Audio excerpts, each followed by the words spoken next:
Hello students, welcome to my YouTube channel. Students, इस channel पे मैं आपको 8th क्लास का कंप्लीट मैथ्स पढ़ाऊंगा। अगर आपको 8th का कंप्लीट मैथ्स पढ़ना है तो प्लीज़ आप इस चैनल को सब्सक्राइब कर लें। चलिए आज क्वेश्चन करेंगे हम क्वेश्चन नंबर 3 एक्सरसाइज 2.2 से। The base of an isosceles triangle is 4/3 centimetre. देखिए, आइसोस्केलस ट्राइंगल की बात चल रही है ना, तो आइसोस्केलस ट्राइंगल एक ऐसा ट्राइंगल होता है जिसकी दो साइड्स बराबर होती हैं। तो मान लिया ये जो दोनों साइड्स है ना, ये बराबर है, और ये बेस वो होता है जो ज़मीन में टिका होता है। तो इसका बेस बुक में दे रखा है 4/3 सेंटीमीटर।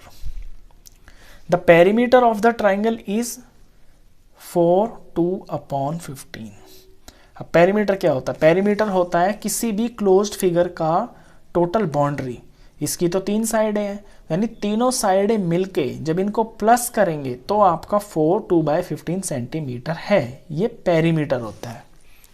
तो what is the length of either of the remaining equal sides? तो इस आइसोस्केलस ट्राइंगल की ये जो दो साइड्स बराबर है ना, ये कितने कितने की होंगी? होंगी तो दोनों सेम, लेकिन कितने की होंगी ये आपको बताना क्वेश्चन में।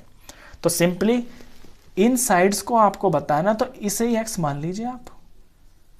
क्वेश्चन में क्या होता है, वर्ड प्रॉब्लम में जिस भी चीज को आपको निकालना होता है ना, आपको वो ही मान लेनी होती है। तो यहां पे मुझे ये वाली साइड निकालनी है तो मैंने x मान लेता हूं। अब लैंग्वेज में क्या लिखूंगा? Let each equal side is equal to x। Let each equal side is x, और सेंटीमीटर जरूर लगाऊंगा क्योंकि सेंटीमीटर का क्वेश्चन है ये। ठीक है, अब अकॉर्डिंग टू क्वेश्चन क्या दे रखा है? अकॉर्डिंग टू क्वेश्चन दे रखा है जो इसका पेरीमीटर है ना, इसका पेरीमीटर दिया हुआ है 4/2/15। पेरीमीटर दे रखा है इस ट्राइंगल का।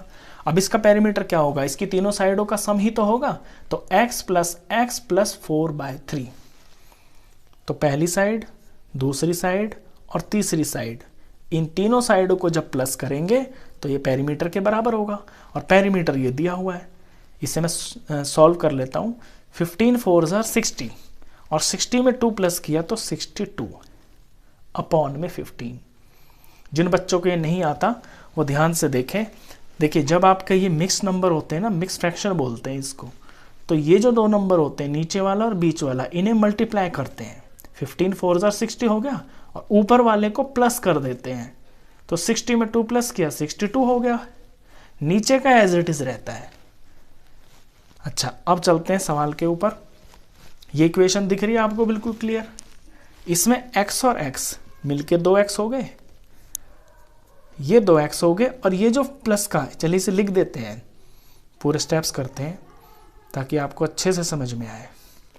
अभी मैंने क्या किया है, सिर्फ x और x को ऐड किया है 2x, और प्लस 4/3 लिख दिया। ये सेम टू सेम। अब अपना यहाँ पे सिंपल दिख रहा है आपको कि पहले प्लस की चीज़ दिख रही है, तो पहले प्लस की चीज़ को मूव करेंगे। तो 2x इज इक्वल टू 62/15, और ये जो प्लस 4/3 है ये इधर मूव हो जाएगा, ये -4/3 हो जाएगा। तो अब इसे सिंप्लीफाई करते हैं पहले। तो ये हमारा 2x की वैल्यू चल रही है। अब ये 15 और 3, तो पहले 15 और 3 का एलसीएम निकालना होगा। एलसीएम निकाल लेते हैं 15 का और 3 का। देखिए, 2 से तो डिवाइड हो नहीं रही है, तो 2 के बाद देखते हैं हम 3 से डिवाइड हो रहे हैं। तो 3 से जब डिवाइड करेंगे तो 15 की जगह आ जाएगा 5। 3 5 जा 15, और 3 1 जा 3। 5 से करेंगे अब, क्योंकि 3 से कोई नहीं हो रहा। 5 से किया तो 5 1 और 1। अब 3 5 जा 15, इनका प्रोडक्ट किया तो एलसीएम कितना आया? 15। तो एलसीएम लिख देते हैं यहाँ पे। अच्छा, अब ऊपर वालों को लिख देते हैं 62 और ब्रैकेट बना दिया, -4 और ब्रैकेट बना दिया। अब ब्रैकेट में क्या भरेंगे? ब्रैकेट में भरेंगे, ध्यान से देखना आप, एलसीएम को नीचे वाले से डिवाइड करते हैं। 15 को 15 से डिवाइड करेंगे। 15 को 15 से डिवाइड किया तो 15 1 जा 15, तो पहले वाले में तो आएगा 1। दूसरे वाले की बात करते हैं, तो दूसरे वाले में नीचे 3 है, तो 15 को 3 से डिवाइड करेंगे। तो 15 को जब 3 से डिवाइड किया तो ये आया 5। 3 5 जा 15, तो इस वाले ब्रैकेट में 5 भरेंगे। ये मेन स्टेप होता है जिससे आपके एडिशन या सब्ट्रैक्शन होता है फ्रैक्शंस का। चलिए अब क्या होगा, 62 1 जार 62, माइनस का माइनस, 4 5 जार 20, ये डंडा और ये आपका 15। इसके बाद क्या होगा, सॉल्व होगा कि 2x तो 2x ही रहेगा और 62 माइनस 20 हो गया 42 और अपॉन में 15। तो इतना तो हो गया। अभी हमें क्या है कि हमें x की वैल्यू निकालनी है। x के पास में जो 2 लगा हुआ है ये हमें बड़ी टेंशन दे रहा है, तो इस 2 को हटाना पड़ेगा।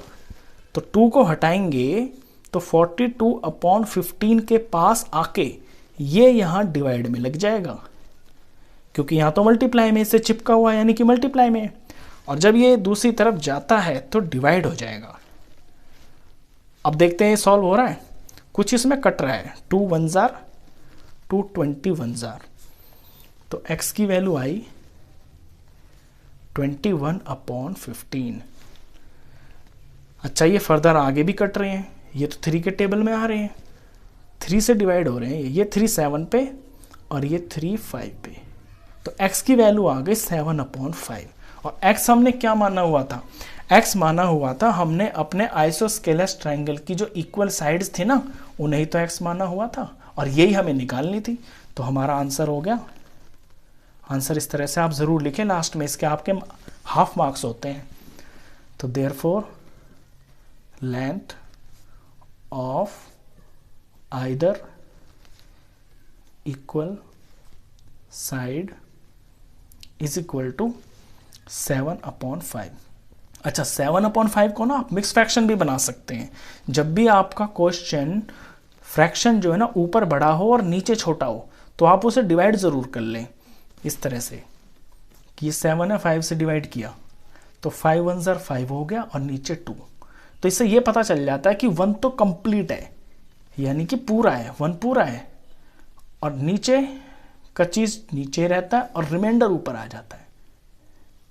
तो 1 का मतलब है 1 तो पूरा है, यानी कि अगर ये सेंटीमीटर है ना तो 1 सेंटीमीटर तो है पूरा का पूरा, और फिर थोड़ा सा उसमें पॉइंट में भी आंसर है, इस तरह से ये सेंटीमीटर। चलिए, ये क्वेश्चन थर्ड था। थर्ड के बाद करते हैं क्वेश्चन नंबर 4। क्वेश्चन 4 की लैंग्वेज ध्यान से सुनना आप। सम ऑफ 2 नंबर्स इज 95। कोई 2 नंबर हैं आपके पास ये रे जैसे, और इनका जो सम है ना यानी दोनों मिलके, ये दोनों मिलके 95 हैं। If one exceeds the other by 15 find the numbers. अगर इनमें से एक नंबर दूसरे से 15 ज़्यादा है तो बताइए फिर ये दोनों नंबर कितने होंगे। मान लीजिए ये मैंने x मान लिया, तो दूसरा नंबर जब इससे 15 ज़्यादा है तो वो x प्लस 15 ही तो होगा। x से 15 ज़्यादा क्या होगा, x प्लस 15, और ये दोनों मिलके 95। तो इक्वेशन तो बन गई। बड़ा सिंपल सा छोटा सा क्वेश्चन था, लेकिन थोड़ी सी लैंग्वेज ज़रूर लिखनी पड़ेगी इसके अंदर आपको। जो हम मानते हैं ना लेट, उसे एक बार लिखना होता है। तो ये मेरा फर्स्ट नंबर है और ये मेरा दूसरा नंबर है, तो मैंने फर्स्ट नंबर को x मान लिया, तो इस तरह से लिखेंगे let first number is equal to x, then other number. तो अदर नंबर का मतलब है दूसरा वाला नंबर। दूसरा क्या हो जाएगा, दूसरा जो नंबर है ना वो पहले वाले से ये आगे पीछे कुछ भी हो सकता है, मतलब कि ये है कि इनमें एक नंबर 15 ज़्यादा है, तो अदर नंबर हो जाएगा मेरा इससे 15 ज़्यादा यानी कि x प्लस 15। अब अकॉर्डिंग टू क्वेश्चन ये है कि इनका जो सम है वो 95 के बराबर है। तो सिंपल सी इक्वेशन बनी, पहला नंबर और दूसरा नंबर और दोनों को प्लस किया इज इक्वल टू 95। इतनी सिंपल सी इक्वेशन बनी है। चलिए सॉल्व करते हैं अब इसे। x और x कितने हो गए, 2x हो गए, प्लस का प्लस 15 का 15 इज इक्वल टू 95 का 95। अभी कुछ नहीं किया मैंने, सिर्फ x को ही सॉल्व कर दिया। अब इसमें देखते हैं अपना, पहले तो प्लस माइनस नंबर मूव होता है, तो प्लस का 15 है ना तो ये इधर जाएगा, तो यहाँ 2x अकेला बच जाएगा और ये 95 के पास जाके माइनस हो जाएगा 95 में से। तो 2x की वैल्यू कितनी बनी, माइनस किया तो ये तो 80 आ गया। अच्छा, माइनस प्लस तो मूव हो गया। अब हमें x के पास 2 टेंशन दे रहा है, तो 2 को हटाना पड़ेगा। वैल्यू तो x की चाहिए ना, वेरिएबल की। जब भी इक्वेशन सॉल्व करते हैं तो वेरिएबल की वैल्यू निकाली जाती है। तो 2 जो टेंशन कर रहा है इसको हटाएंगे तो ये 80 के पास जाके डिवाइड में चला जाएगा। क्यों? क्योंकि यहाँ मल्टीप्लाई में है, मल्टीप्लाई से जाके दूसरी तरफ डिवाइड में हो जाता है। तो x की वैल्यू आ गई इसे सॉल्व करके 40। तो x तो हमें पता चल गया। x क्या था हमारा? पहला नंबर। और दूसरा नंबर क्या है? उससे 15 ज़्यादा। तो x पता चलते ही हमें अपने आंसर्स पता चल गए। तो therefore first number is equal to x कितना? 40 and other number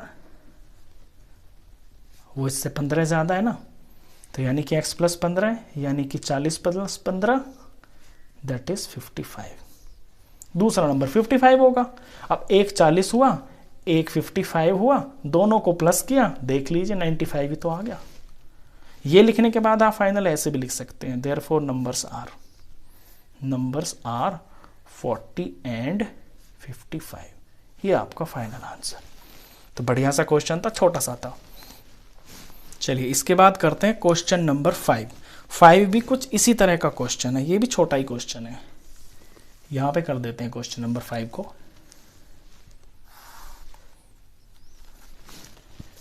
two numbers are in the ratio 5:3। दो नंबर हैं और उनकी जो रेशियो है ना वो 5:3 की है। If they differ by 18 what are the numbers. और उनके बीच में जो डिफरेंस है ना वो 18 दिया हुआ है।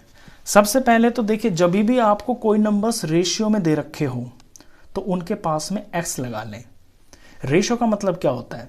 रेशियो का मतलब ये होता है कि दोनों के दोनों नंबर किसी सेम मल्टीपल से मल्टीप्लाई भी हो सकते हैं। यानी 5 3 भी हो सकते हैं नंबर। और अगर इनमें यहाँ 4 लगा दूं तो ये 5 चौक 20 और 3 4 12, ये 20 और 12 भी हो सकते हैं। अगर यहाँ मैं 10 लगा दूं तो ये 50 और 30 भी हो सकते हैं। ये होता है रेशियो का मतलब। तो जब भी रेशियो का कोई क्वेश्चन आता है तो उसके साथ में आपको ये चीज लगा लेते हैं ऐसे। तो इन्हीं को मैंने लेट कर लिया क्योंकि रेशियो में दे रखे हैं ना मेरे दो नंबर्स। तो मैं मान लेता हूं let the numbers are 5x and 3x। तो 5x और 3x है मेरे नंबर्स। अब इनके बीच में एक रिलेशन दे रखा है। रिलेशन ये है कि इनका जो डिफरेंस है ना वो 18 के बराबर है। यानी बड़े नंबर में से छोटा नंबर माइनस करेंगे तो आपका आंसर 18 आएगा। तो बड़ा कौन है इसमें? जिसकी रेशियो बड़ी है, 5x बड़ा होगा। तो according to question 5x minus 3x is equal to 18। अब ये तो बहुत ही छोटी सी इक्वेशन बन गई। यहाँ 5x में से 3x माइनस हो रहा है लेफ्ट साइड में, तो ये तो 2x आ गया। 2x is equal to 18। अब x की वैल्यू कितनी आ जाएगी? ये 2 टेंशन दे रहा है तो टेंशन को खत्म कर देते हैं, x के पास से 2 हटा देते हैं। यहाँ मल्टीप्लाई में, यहाँ जाके डिवाइड में हो जाएगा। तो x की वैल्यू कितनी आ गई? 18 को 2 से डिवाइड किया तो x की वैल्यू आई आपकी 9। x की वैल्यू पता चल गई और नंबर्स हमने यहाँ पे लेट किए हुए हैं। ये है मेरे दो नंबर्स। तो इस x की वैल्यू को अपने इन दोनों में पुट कर देंगे तो दोनों नंबर्स पता चल जाएंगे। तो देयरफॉर नंबर्स आर, एक है मेरा 5x, यानी कि 5 के अंदर x की वैल्यू पुट करता हूं, 5 9 जार 45। तो एक तो 45 है, दूसरा है 3x, यानी 3 में x की वैल्यू पुट करता हूं तो 3 9 जार 27। ये दो नंबर्स हैं। अब जब आप 45 में से 27 माइनस करेंगे ना तो देखिए आपका 18 ही आएगा। यहाँ 15 हो गया, 15 में से 7 गया 8, यहाँ 3 बचा, 3 में से 2 गया 1, तो 18 ही आ रहा है ना। यानी कि आपके आंसर भी श्योर करेक्ट है, एकदम परफेक्ट। ठीक है, तो ये था आपका 5th क्वेश्चन। तो इस वीडियो में बस इतना ही। मिलते हैं फिर अगले क्वेश्चंस के लिए नेक्स्ट वीडियो में। तब तक के लिए गुड बाय, थैंक यू।